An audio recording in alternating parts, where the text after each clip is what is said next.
Buenos días, señores. Vamos a comenzar con esta transmisión.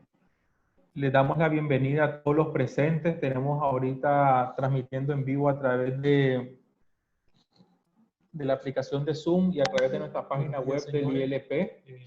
Vamos a comenzar con esta transmisión. La presente capacitación es una capacitación llevada a cabo a través del Instituto Latinoamericano del Pollo, que es un instituto que está adscrito a la Asociación Latinoamericana de Avicultura, ALA, y la capacitación está siendo llevada por el CINCAP, el Centro de Información Nutricional de la Carne de Pollo, a través de dos colegas que son muy conocidas, que son las licenciadas María Dolores Fernando Paso y María Daniela Raineri, ambas del CINCAP. Esta va a ser una primera capacitación virtual que estamos teniendo de varias que vamos a seguir programando como Instituto Latinoamericano del Pollo, y les agradecemos su participación. Les pedimos también que si tienen preguntas las dejen en los foros y nos digan de qué país son, su nombre y su pregunta para poder responder e identificarlas en su momento. Entonces, en este momento, sin más preámbulo y para no atrasar más a las licenciadas, vamos a darle la palabra al CINCAP para que nos compartan esta capacitación. Muchas gracias. Bueno, muchas gracias, Maxwell. Muy buenas tardes a todos. Gracias por estar presentes. En nombre del CINCAP agradecemos al ILP y a la Asociación Latinoamericana de Avicultura por convocarnos para dar este primer seminario. También a nuestras colegas de la red de trabajo del ILP. Y bueno, si me permiten, antes de entrar en los aspectos nutricionales de la carne de pollo propiamente dichos, que la voy a dejar después a mi colega Daniela Raineri para hablar de eso, voy a hacer una presentación de una contextualización de la charla. Entonces, hablar un poco, en primer lugar, de lo que es la alimentación y el contexto epidemiológico. Voy a dejar en este momento un poco entre paréntesis y suspendido el tema actual de la pandemia, y después el otro escenario va a ser el consumo de carne de pollo y la evolución de su consumo en estos últimos años. Entonces, si vemos lo que está pasando en Latinoamérica en los últimos años, según la Organización Panamericana de la Salud y la Organización Mundial de la Salud, vemos que hay un aumento de las enfermedades crónicas no transmisibles, que son aquellas como la hipertensión, la obesidad, la diabetes, que provocan más causas de mortalidad que las enfermedades transmisibles, que en algún momento eran las que más provocaban la mortalidad. Esto lo vamos a dejar también un poco entre paréntesis debido a la situación actual, pero hasta el último informe de estas dos organizaciones, la relación era de 7-1 las muertes que provocaban las enfermedades no transmisibles. Y ahora, si miramos en esto, las enfermedades crónicas no transmisibles son las responsables del 71% de las muertes mundiales. De este 71%, 15 millones de muertes son prematuras. ¿Qué significa 15 millones de muertes prematuras? De gente en una edad de entre 30 y 69 años. O sea, es la población económicamente activa. Y si además sumamos el dato de que el 85% de esas muertes son en países de bajos y medianos ingresos, esto también es un problema que perjudica la economía de esos países, porque la gente que tiene que trabajar muere antes. Y además sumamos que el 80% de estas muertes son por 4 principales enfermedades. Estas 4 enfermedades son la enfermedad cardiovascular, las enfermedades respiratorias crónicas, el cáncer y la diabetes. Ahora, lo que podemos pensar de esto es que en realidad son enfermedades que serían prevenibles si uno trabaja reduciendo sus principales factores de riesgo, como por ejemplo, el consumo nocivo de alcohol, el sedentarismo, el tabaquismo o el consumo de tabaco y la dieta poco saludable. Y si pensamos también en las enfermedades que Perdón, creo que me han silenciado. Ah, no, ahí está. Si pensamos en las enfermedades que mencionamos, también en este contexto podemos ver que son las enfermedades que se manifiestan como de mayor riesgo para la mortalidad por el virus que está en curso. Entonces, basado en esto y cómo mejorar, tanto la Organización Panamericana de la Salud y la Organización Mundial de la Salud establecieron intervenciones para la prevención y control de estas enfermedades. ¿En qué se centran? En promover una dieta saludable. Y entonces, ¿cuáles son las cosas por dónde empezar con una dieta saludable? Bueno, el primer foco se establece en mirar los nutrientes críticos. Los nutrientes críticos se determinaron a 3, a las grasas saturadas, al sodio y a los azúcares agregados. Entonces, a partir de esto, lo que también obtuvimos es que tanto profesionales de la salud como la población en general empezaran a mirar en más detalles qué alimentos consumir y empezar a prestar atención cómo están compuestos. Entonces, ahí es donde hay un patrón que va cambiando a los alimentos más frescos y más naturales, dentro de los cuales se incluye la carne de pollo. Y si a eso le sumamos también que si miramos la evolución del consumo de carnes en el mundo, esto es una proyección de FAO hasta el año 2050, en donde la carne aviar vemos que va a tener un crecimiento elevado, es la línea que está en colorado, y si vemos el consumo aparente de nuestra región de Latinoamérica, vemos que también es un consumo elevado de carne de pollo, y esto es el consumo aparente del año pasado. Fíjense que Panamá y Perú superan los 50 kilos por habitante por año, y el resto también tiene un consumo elevado de carne de pollo. En el año pasado hicimos una encuesta virtual a 246 consumidores en general a través de redes sociales y en nuestra base de datos, y entre las preguntas que hicimos, preguntamos la frecuencia de consumo de pollo o productos hechos con pollo, y el 74% de esta población admitió consumir 2 o más veces por semana carne de pollo, un 13% 4 o más veces por semana, con lo cual es una carne muy presente en la mesa.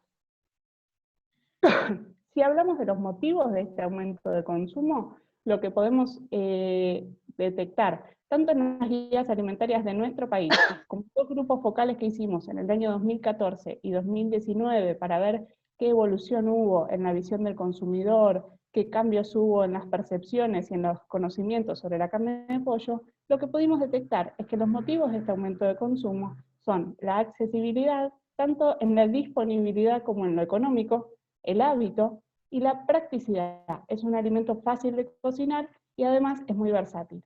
Ahora, lo que se suma en este último focus group son dos conceptos que no habíamos tenido antes: el gusto, la elección de la carne de pollo por gusto, y la salud, el concepto de la carne de pollo como un alimento saludable para incluir en nuestra mesa.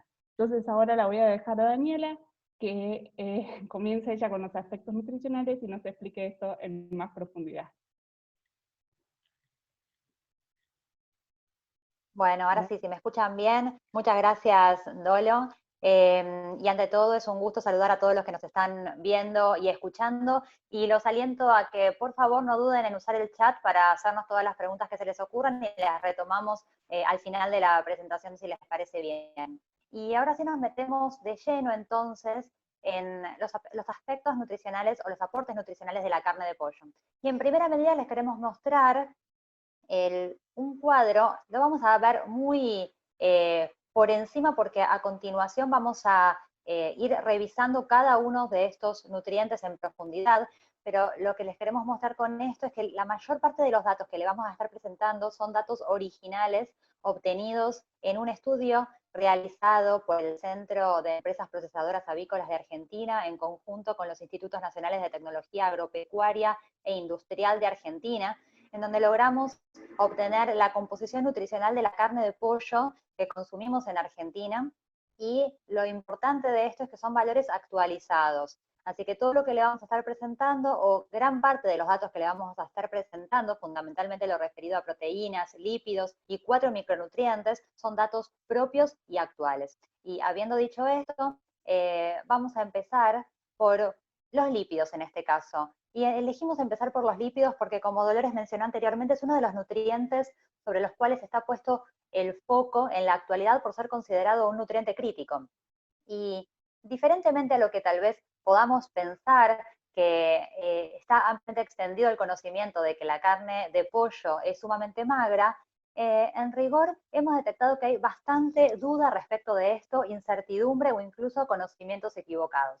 Desde el Centro de Información Nutricional de la Carne de Pollo, en 2017 realizamos una encuesta a licenciados y estudiantes de nutrición, que son quienes hacemos las recomendaciones nutricionales, y detectamos que una gran proporción de los encuestados consideraban que la carne de pollo era rica en grasas, o bien que predominaban las grasas saturadas o las grasas poco saludables, sin identificar el tipo de grasa predominante.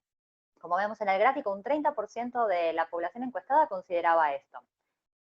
Adicionalmente, la Sociedad Argentina de Nutrición en el año 2015 publicó un estudio realizado en 116 médicos a quienes se le había preguntado acerca de sus prácticas y conocimientos referentes a la carne de pollo, y vemos en los siguientes gráficos que un 18% consideraba que la carne de pollo no era saludable, y uno de los motivos que aducían para esto era que tenía mucha grasa. Es decir, este desconocimiento respecto del contenido lipídico de la carne de pollo también se extiende a la comunidad profesional, como lo vemos. Y entre la comunidad también está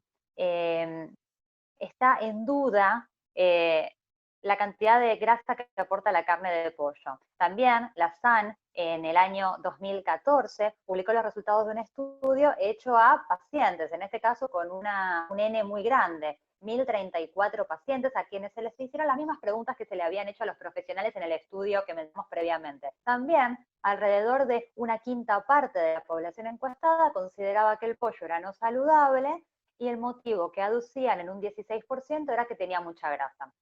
Ahora bien, ¿cómo es esto verdaderamente? En la siguiente diapositiva podemos ver cómo se distribuyen los tejidos en la carcasa del pollo.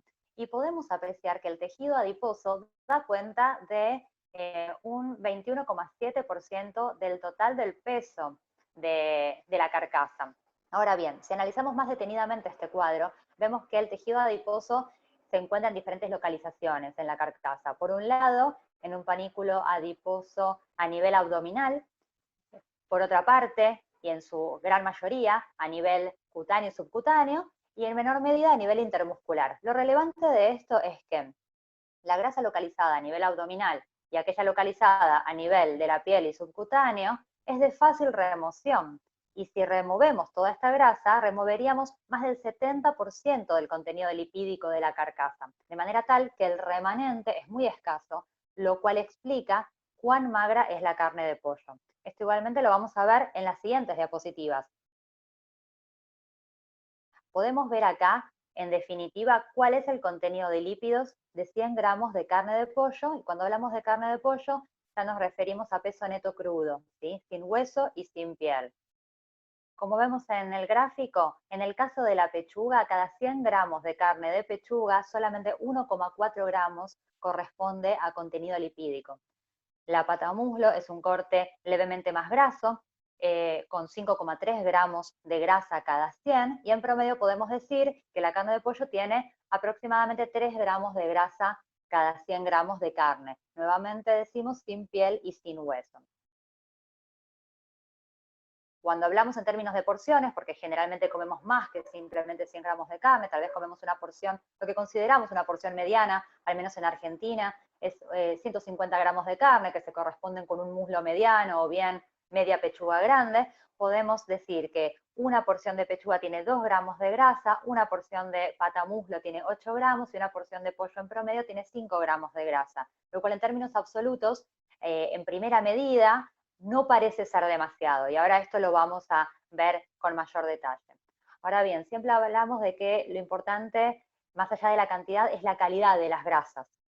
En el caso de la carne de pollo podemos ver que en el siguiente gráfico las distintas barras, los distintos colores, corresponden al tipo de ácidos grasos presentes en la carne, siendo las barras rojas representativas de las grasas saturadas, las verdes los monoinsaturados, y las azules los ácidos grasos poliinsaturados, y vemos que el tipo de grasa está distribuido en tercios en la carne de pollo. Un tercio de las grasas presentes corresponde a grasas saturadas, un tercio a mono y un tercio a poli. Si lo vemos en términos absolutos, cada 100 gramos de carne de pechuga, por ejemplo, las grasas saturadas representan menos de medio gramo, 0,38 gramos de grasas son saturadas, en el caso de la pechuga, para tomarla como ejemplo. Y Y en definitiva, si sumamos a los ácidos grasos mono y poliinsaturados, podemos decir que la relación entre ácidos grasos insaturados y saturados es de 2:1. Entonces, nuestra conclusión respecto de esto es que no solo la carne de pollo tiene un bajo contenido lipídico, sino que en términos de calidad, estos lípidos son a predominio de grasas insaturadas, que sabemos que son cardiosaludables.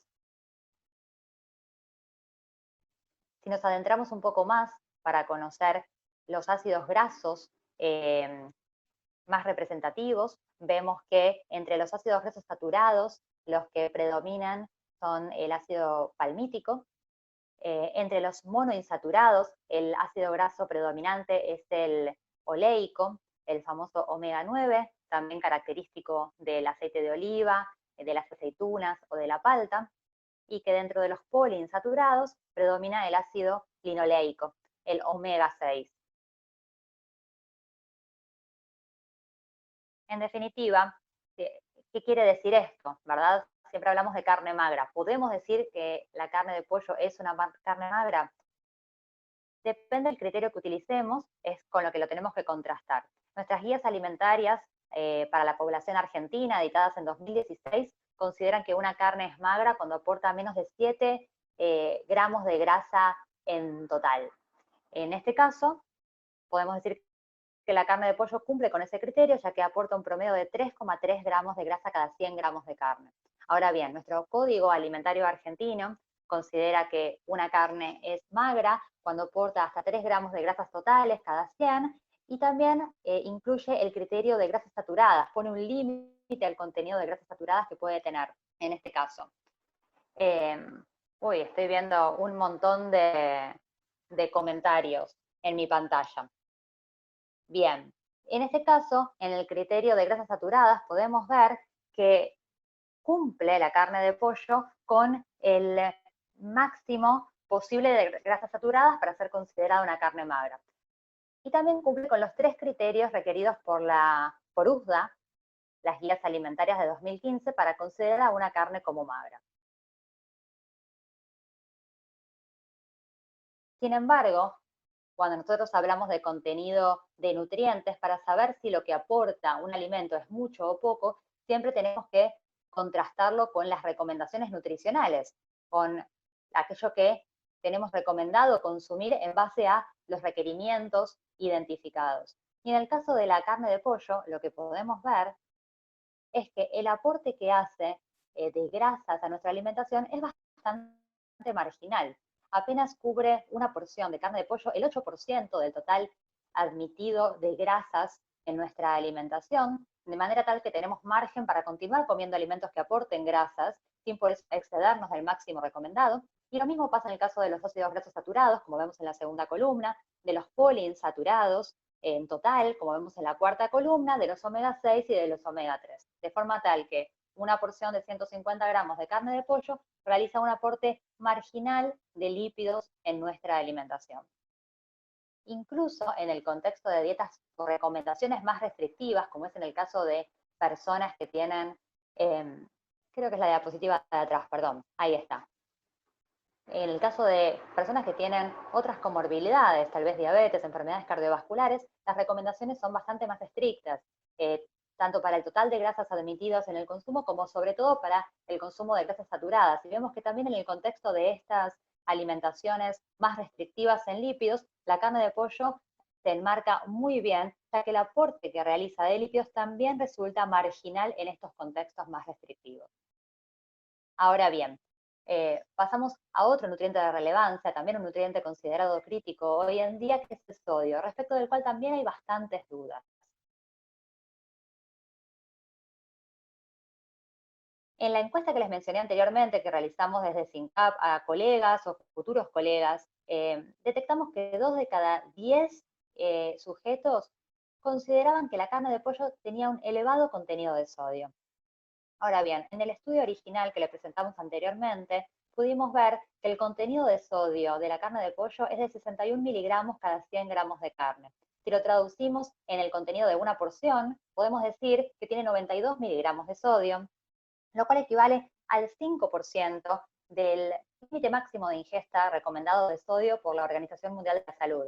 Al mismo tiempo, este contenido de sodio de una porción de carne equivale al sodio que puede aportar una rebanada de pan de salvado, o pan integral, perdón, al contenido de sodio de 2, 3 galletitas con salvado, la misma cantidad de sodio que tiene una zanahoria mediana o grande, o 300 gramos de brócoli, o 120 gramos de espinaca.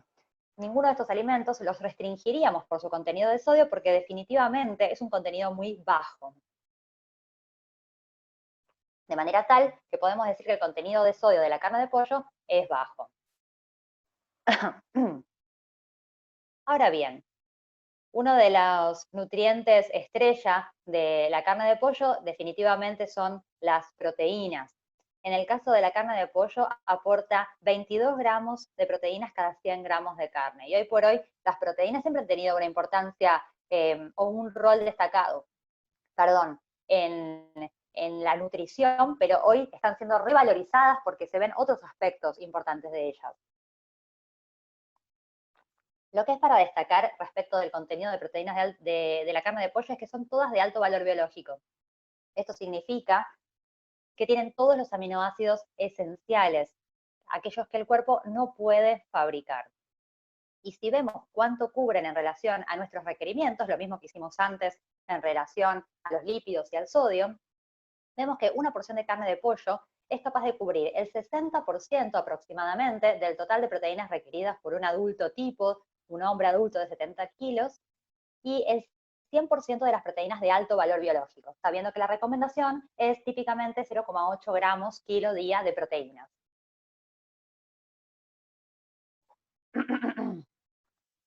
Destacable es también, como vemos en este gráfico, que aún en periodos de la vida en donde los requerimientos están aumentados, como la infancia, la adolescencia, durante el embarazo y durante el periodo de lactancia, una porción de carne de pollo, adaptada en tamaño a lo que se considera una porción apropiada para cada edad, cubre en todos los casos por lo menos el 50% de la recomendación de proteínas, y en ciertos casos mucho más que el 50%, es decir, es un alimento con alta densidad proteica. Quiere decir que en una pequeña porción aportamos gran cantidad de proteínas. Perdón, voy a tomar un poquito de agua. Mencionaba antes que las proteínas están siendo revalorizadas o más valorizadas que lo habitual hoy en día, habida cuenta de la alta prevalencia de sarcopenia. Ya sabemos que en el año 2013 salió el primer consenso de sarcopenia, donde se hablaba de esta entidad clínica como algo frecuente fundamentalmente en la edad adulta o entre los adultos mayores, pero en aquel entonces se consideraba la sarcopenia como un componente normal del envejecimiento saludable. Sabemos que hoy por hoy, desde el consenso del año 2019, que la sarcopenia no es un fenómeno que forme parte del envejecimiento saludable, sino que está conceptuada como una enfermedad muscular que puede ser aguda o crónica, que aunque está más frecuentemente asociada al envejecimiento, puede ocurrir también en forma secundaria a otras situaciones, tanto fisiológicas como patológicas, en situaciones de baja actividad física o bien de postración, o bien de malnutrición o secundaria a ciertas enfermedades, puede desarrollarse sarcopenia. Y aunque está asociada con el envejecimiento, como dijimos, no es parte de un envejecimiento saludable, sino que es prevenible y debe ser prevenida. La sarcopenia consiste en la disminución de la fuerza asociada a una disminución en la masa o calidad de los músculos y que puede tener un impacto en el rendimiento físico. La importancia del desarrollo, la detección y la prevención de la sarcopenia es que lleva a fragilidad. Sabemos que la fragilidad está asociada con una mayor prevalencia de caídas, las caídas con una mayor prevalencia de fracturas, las fracturas llevan a incapacidad, a dependencia y aumentan muchísimo la mortalidad entre la población que lo padece, de forma tal que la prevención es fundamental, su tratamiento en última instancia también lo es, y ambas cosas, prevención y tratamiento, dependen fundamentalmente de un óptimo aporte proteico en la alimentación más actividad física. No hay otra forma de prevención ni otra forma de tratamiento que estos dos pilares.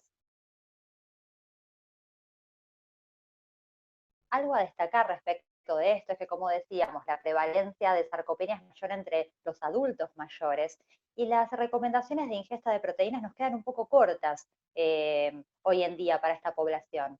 Aunque sigue recomendándose una ingesta mínima de 0,8 gramos de proteína kilo día entre los adultos mayores, se está viendo que el requerimiento sería mayor, en el orden del gramo y medio de proteínas por kilo de peso, lo cual implicaría que para el adulto de 70 kilos que vimos anteriormente, que tendría un requerimiento basal de proteínas de 56 gramos, este requerimiento se elevaría hasta los 70, 105 gramos de proteínas aproximadamente, con lo cual es un desafío poder cubrir el requerimiento proteico de los adultos mayores. Y en este sentido, la carne de pollo representa una herramienta muy útil por su alta densidad proteica.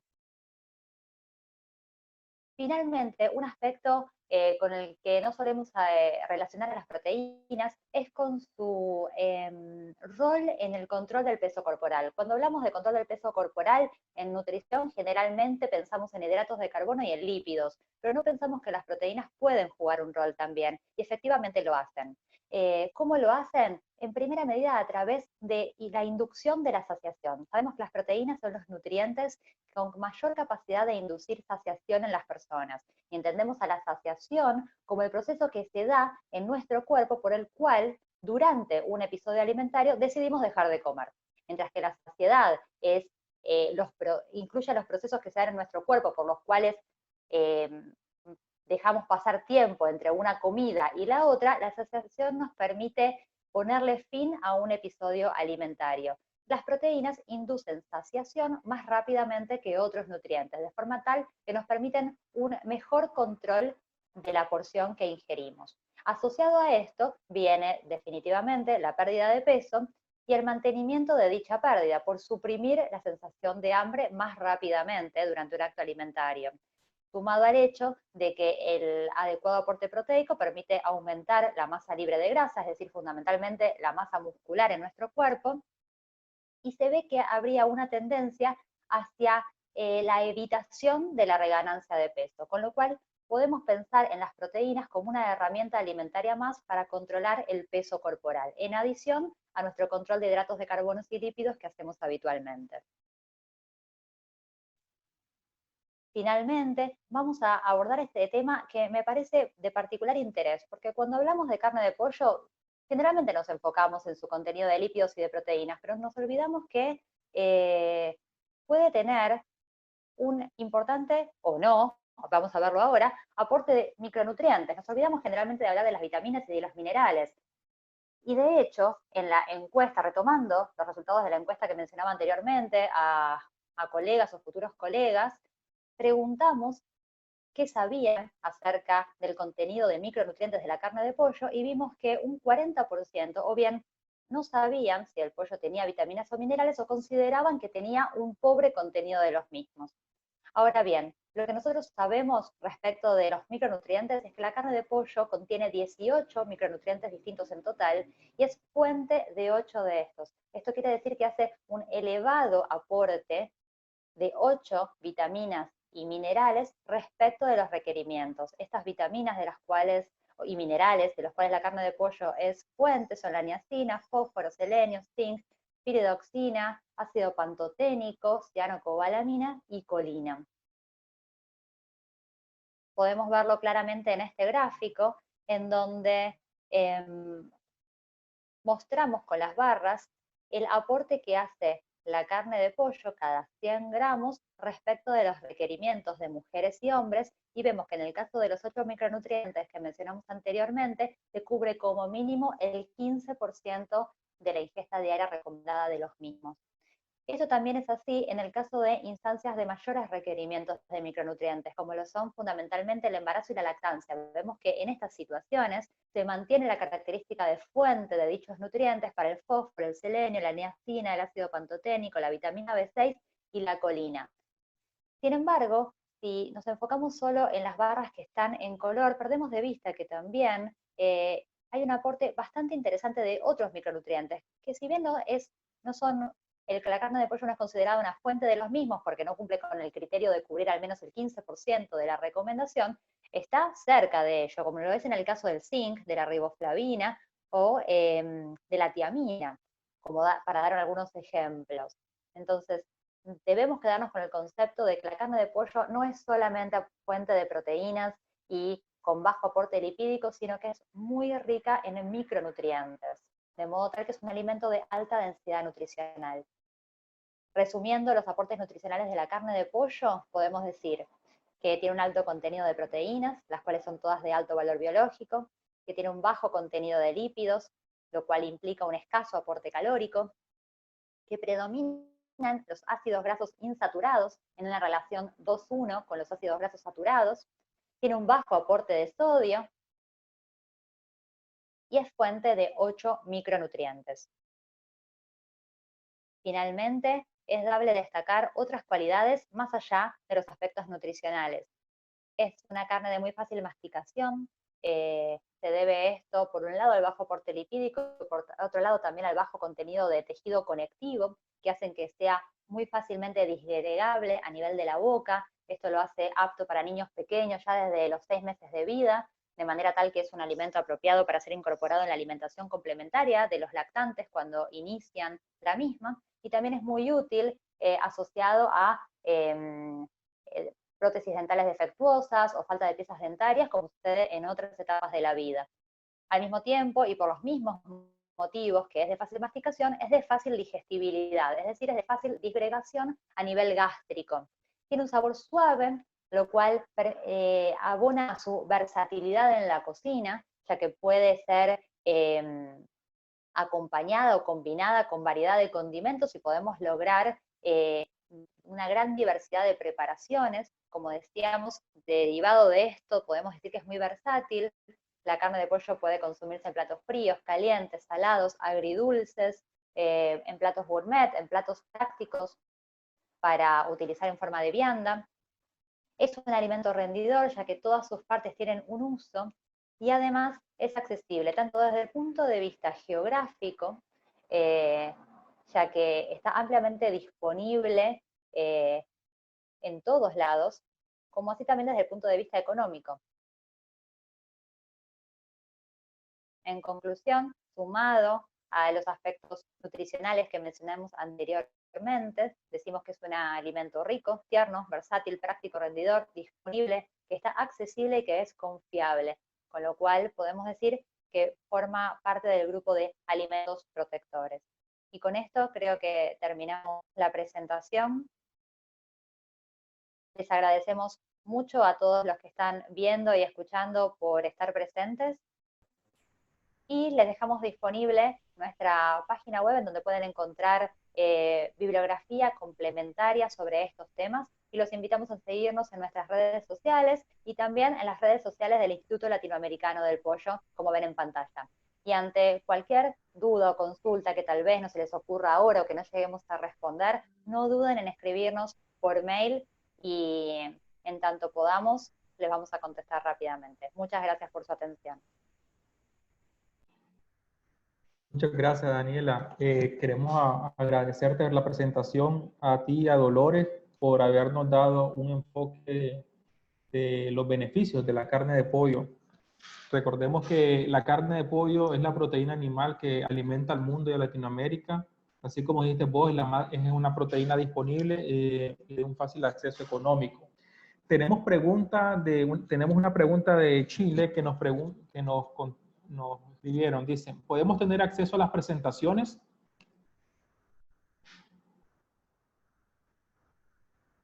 ¿Aló?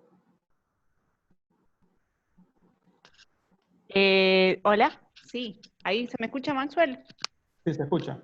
Ah, estaba silenciado. Sí, las podemos enviar la presentación, ningún problema. Ok, tal vez entonces la persona que preguntó si dirige un correo electrónico al SINCAP o al ILP, les podemos compartir las presentaciones. Sí, ningún No sé problema, se las hacemos llegar. Si tenemos alguna otra pregunta del público.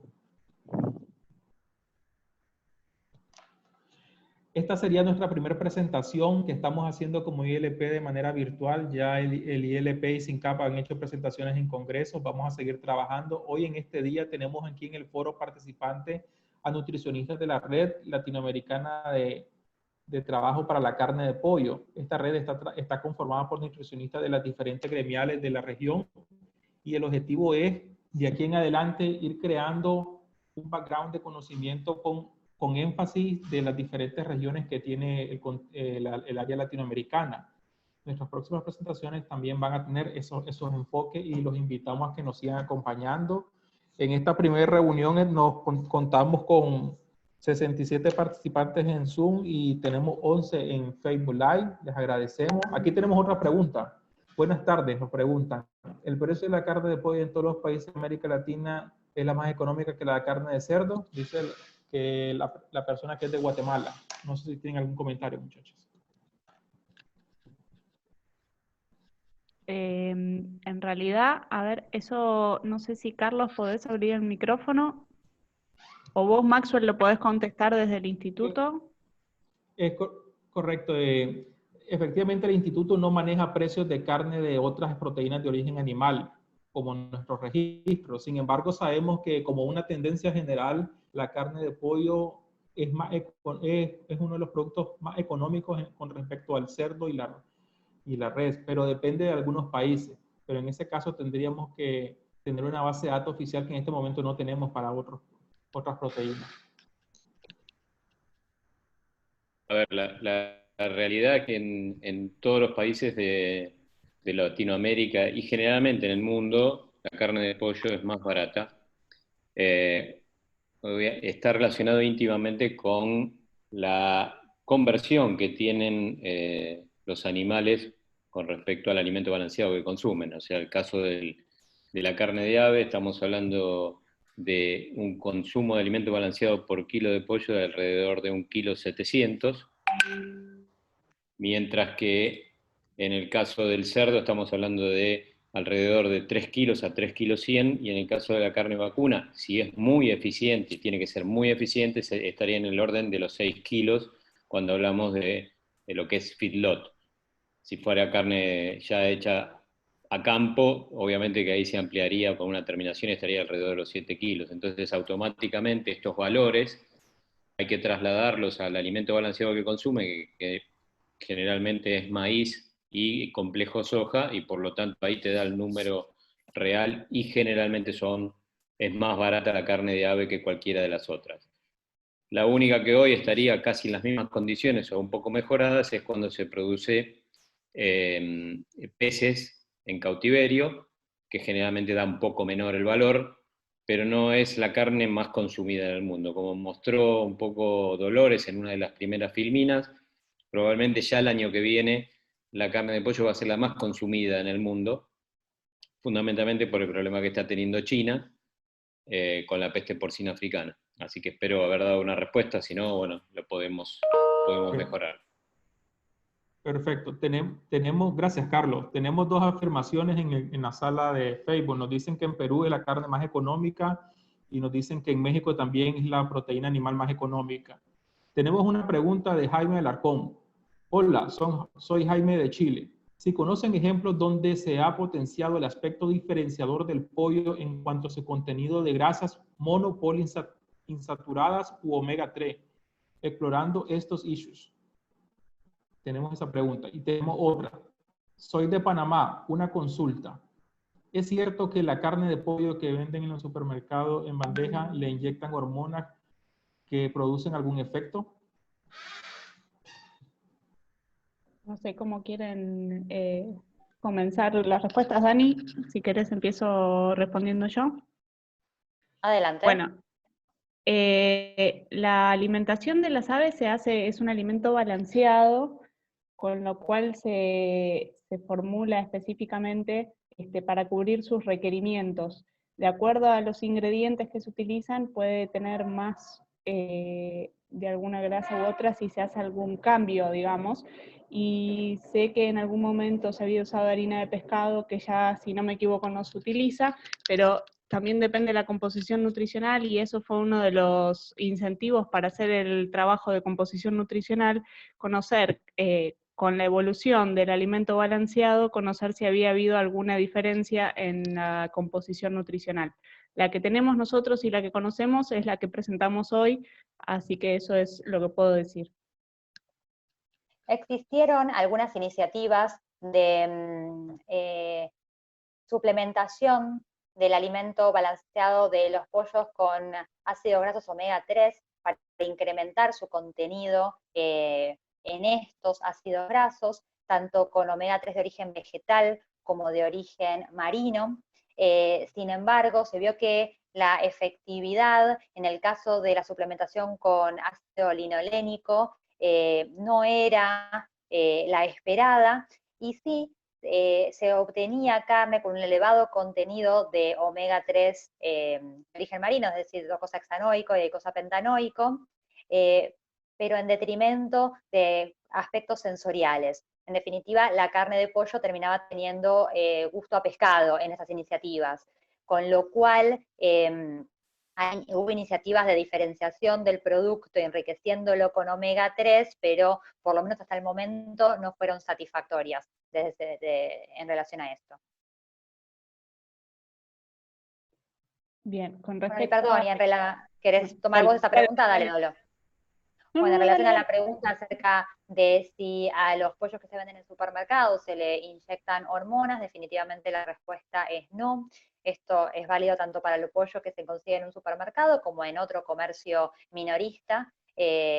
Los pollos de la avicultura industrial en ningún caso se le administran hormonas por ninguna vía. Es una práctica que no está permitida ni a nivel local en nuestro país, ni a nivel internacional.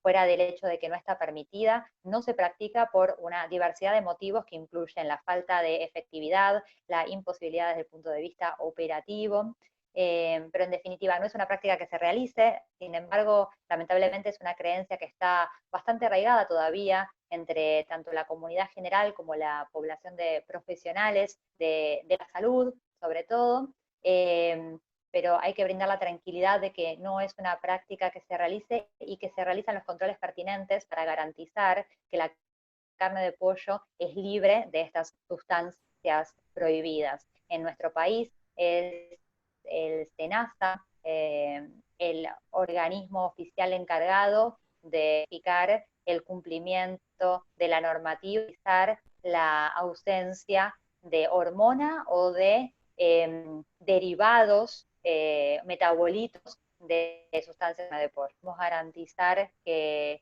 no hay contenido de hormonas en la carne. Muchas preguntas más. Caterín Maldonado nos pregunta, ¿cuál es la mejor forma de preparación de la carne de pollo para aprovechar sus propiedades nutritivas? Y también tenemos otra pregunta de María Paz.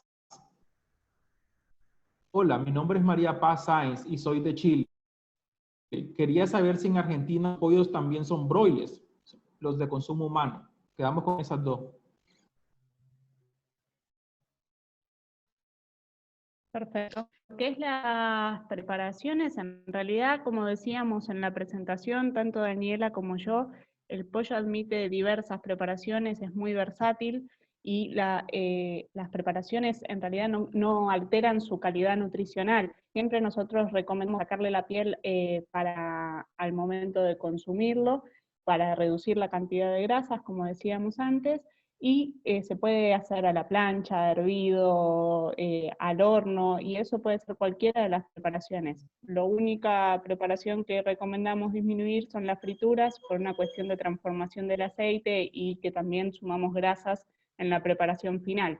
Pero después es muy versátil y admite múltiples preparaciones. De hecho, en nuestra página web y en nuestras redes sociales, también en las del Instituto Latinoamericano de Pollo, pueden encontrar diversas recetas como para hacer en casa.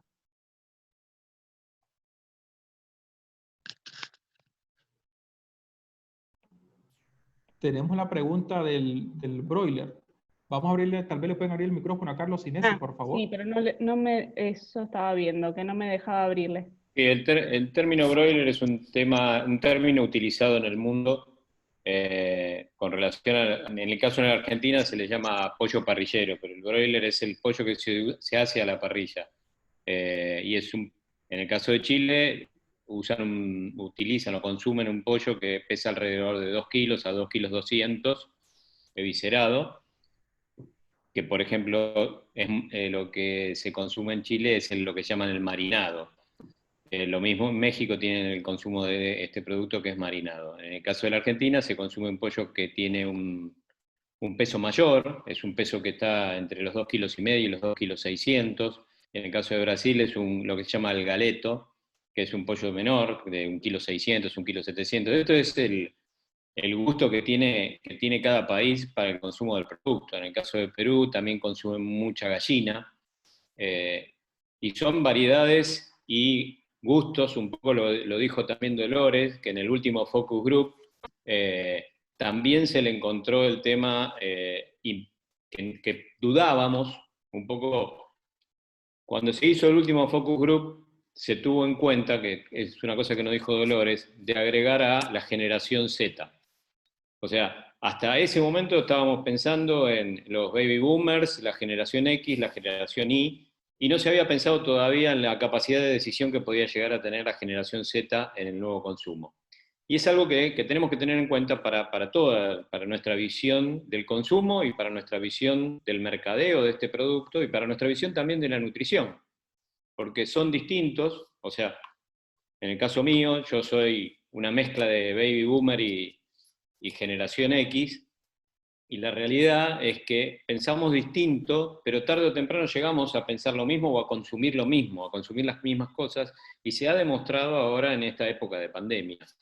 Entonces, lo que nos hemos encontrado en este tema de la salud, y no la salud, o sea, es lo que piensa una persona, es saludable. No quiere decir que sea salud, es lo que piensa la persona. Un poco lo manifestó también Daniela. Una cosa es, intrínsecamente, ustedes son la mayoría profesionales de la salud, ¿qué piensa cada uno si es saludable o no? Y entonces hay que convencerlo. Hubo 3 personas que, obviamente, con la máscara o con el barbijo, como le podemos decir, sale a insultar a cualquier cosa sin un fundamento científico. Todo lo que se dijo acá tiene fundamento científico, y es importante que sepamos, ahí mencionan el tema de qué es lo que pasa con la harina de pescado. Bueno, los productores de pollo que tengan harina de pescado barata van a usar como una proteína importante la harina de pescado. Los países que tengan otras harinas, como la harina de carne, pueden utilizar harina de carne. El mundo hoy exige dietas vegetales para el caso de nuestras aves. ¿Esto qué quiere decir? Que la mayoría de lo que consumen nuestras aves está relacionado con maíz, soja, sorgo, trigo y todos los cereales que a ustedes se les ocurran. ¿Por qué? Porque el 90% de ese alimento balanceado, el 67% es maíz, que le va a dar la energía necesaria al pollo para poder crecer, y el 27-28% es complejo soja, que le va a dar proteínas. Y los distintos tipos de alimentos que consumen a lo largo de su vida están relacionados con las necesidades. Como siempre decimos, cuando ingresa a la granja, el pollito tiene un día de vida, un día, o sea, no sabe qué tiene que hacer, qué tiene que comer, qué tiene que beber, dónde caminar. Entonces es importante que todas ustedes empiecen a conocer cómo es el desarrollo de ese ave y por qué se puede desarrollar tan rápidamente. Porque es como siempre decimos, es como comparar un auto, un Fórmula 1 y un auto, un Fiat 600. Son distintos. A uno se le da un combustible y al otro se le da otro combustible. Y siempre lo manifestamos, y cuando llevamos a profesionales de la salud fundamentalmente, o a periodistas a nuestras granjas, es un poco lo que decían ustedes. ¿Y dónde están los frascos de hormonas? Y bueno, los frascos de hormonas no están en ningún lado. Son animales que están preparados para crecer. De ahí los números que dan. Y es verdad lo que dijo Daniela, o sea, el caso de nuestro pollo es un pollo muy grande. Entonces, como cualquiera de nosotros, cuando consumimos más energía de la que el organismo puede consumir y procesar, generalmente se transforma en grasa. La ventaja que tiene el pollo es que es fácilmente retirable. Entonces, esto es bueno entenderlo y dar las explicaciones, y las explicaciones de por qué no existen las hormonas agregadas, de por qué el tema de la sarcopenia es un tema muy importante, porque cada vez somos más viejos los que estamos en el mundo, y bueno, tenemos que darle una diferenciación. Entonces, tienen que consumir algo saludable, tienen que hacer ejercicio, tienen que no fumar, probablemente, no es mi caso, pero bueno, es bueno que no se fume. Así que me parece que la verdad que no esperaba tantas preguntas y los felicito porque la participación y las preguntas, esto sirve para que todos nos estemos sacando dudas. Tenemos una pregunta más. Zoila Rivas de Nicaragua dice, en Nicaragua también es la más económica, entendemos que la carne de pollo. Si en algunos platillos se cocina la carne de pollo con todo y piel, ¿en qué tanto aumenta el porcentaje de lípidos? Eso nos pregunta Zoila. Y de Panamá, Anabel Hernández nos indica, hola, en Panamá existe la norma técnica para la producción de pollo que prohíbe el uso de hormonas. Perfecto. Con respecto a la pregunta de Zoila, mira, en composición, la grasa de la pechuga dijimos que era 1.4 gramos cada 100 sin piel, y con piel es 8.9 gramos. Y en cuanto a lo que es pata muslo, es 5.3 y con piel 14.7, con lo cual hay un aumento. Esto si te comes la piel o sea, la cocinás con piel y la comés. Si la retirás, el porcentaje, por supuesto, no va a ser más tan alto, sino que va a haber una pequeña absorción de grasa.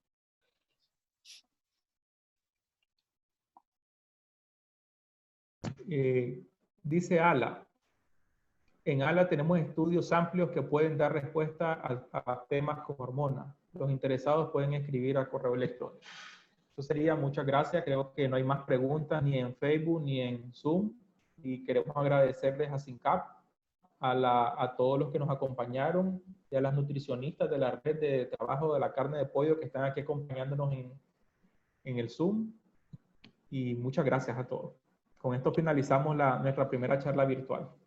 Solo quiero hacer una aclaración. En la Argentina, por el plan CREA, que es el plan que hace el SENASA, que es el organismo sanitario, está incluido el tema de control de hormonas, que inclusive es exigible desde el punto de vista de la Unión Europea. A lo largo de los 25 años, más o menos, que tiene el plan CREA, siempre que se lo hizo, dio 0. O sea, la no existencia de la hormona. Esto, si alguno quiere saber los resultados están y se ha demostrado la no utilización, porque no existe en realidad una utilización real. Entonces, es bueno tener estos datos y supuestamente, como dicen muchos, en sus países los organismos sanitarios los deben también tener registrados, que no hay agregado de hormonas. Y hago una última aclaración, un último comentario, que sumo que en nuestra página web están todos los trabajos que fueron referencia en la presentación y están disponibles para que los puedan bajar en PDF, y también hay un cuadernillo de composición nutricional de carne de pollo que lo pueden también tener accesible en PDF para tener entre sus archivos. Ok, muchas gracias, señores, y les agradecemos y los invitamos a nuestro próximo taller virtual. Gracias.